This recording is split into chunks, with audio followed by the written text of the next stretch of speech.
sa pagtataguyod ng tunay na ugnayan at pagtataguyod ng tiwala sa loob ng iyong network.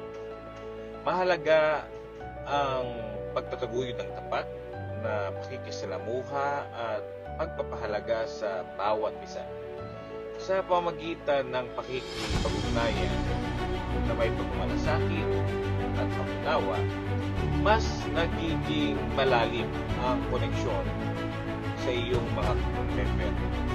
Mahalaga rin ang pagiging totoo at tapat sa lahat ng iyong mga pangako at salita upang mapanatili ang tiwala sa iyo ng iyong mga member. Ang pagtutok sa pagbibigay ng suporta at pag-aalaga sa kanilang mga pangailangan ay makakatulong din sa pagpapalakas ng ugnayan at pagkakaisa.